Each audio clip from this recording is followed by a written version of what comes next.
श्री गणेशाय नमो नमः। सरस्वती नमस्तुभ्यं वरदे कामरूपिणी विद्यारंभम करिष्यामि सिद्धिर्भवतु मे सदा। शिव शक्ति को कोटि कोटि प्रणाम। मेरे श्रोतागण, मैं आज आपको निर्माण योग के बारे में जानकारी दे रही हूँ। निर्माण योग का कुंडली में कैसे बनता है, इस बारे में मैं आज आपको जानकारी दे रही हूँ। आपकी कोई भी लग्न हो सकती है।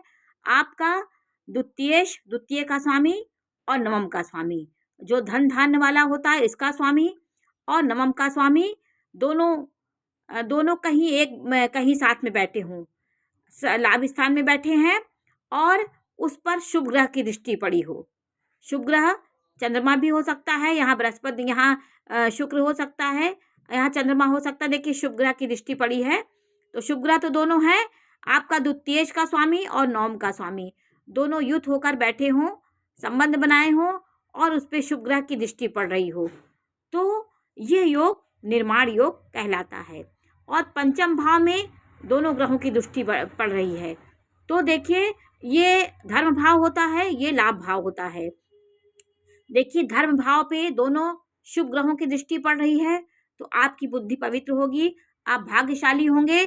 नवमेश और द्वितीयेश दोनों की दृष्टि आपके विद्या, बुद्धि, संतान और जो सुख के भाव होते हैं इसमें आपका पड़ रहा है उसकी दृष्टि, तो आप कभी ना कभी जीवन में भवन निर्माण जरूर कराएंगे।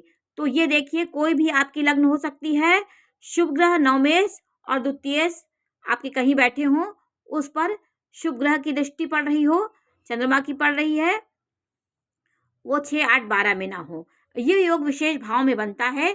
द्वितीय का स्वामी और नवम का स्वामी एक साथ बैठे हों, उस पर शुभ ग्रहों की दृष्टि पड़ रही हो, तो जातक अपने जीवन में भवन निर्माण जरूर कराता है, क्योंकि द्वितीयेश और नवमेश का संबंध धनदायक होता है और आपकी बुद्धि में शुभ ग्रहों की दृष्टि है। आपकी बुद्धि पवित्र होगी, आप पवित्र काम करेंगे। निर्माण कहीं ना कहीं किसी चीज का आप निर्माण करते हैं, हर समय कुछ निर्माण करने की सोचते हैं, ये शुभ चीजें होती हैं।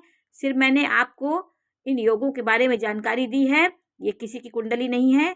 सिर्फ मैंने ये आपको बताया कि द्वितीयेश और नवमेश एक साथ बैठे हों, शुभ ग्रह में बैठे हों, आप मित्र राशि में बैठे हों और उस पर शुभ ग्रह की दृष्टि पड़ रही हो और वो पंचम भाव को देख रहे हों। और लग्न भी आपका देखिए मजबूत होना चाहिए। से लग्न मजबूत होगा तो आप अपने जीवन में लग्न से ही सब काम होता है, तो शरीर से ही आप सुख प्राप्त करते हैं, निर्माण करते हैं, अच्छी सोच रखते हैं, तो लग्नेश भी मजबूत होना चाहिए। तो आपका ये निर्माण योग होता है। द्वितीय का स्वामी और नवम के स्वामी के संबंध से और उसमें शुभ दृष्टि हो तो आप जीवन में निर्माण जरूर कराते हैं। नमस्कार।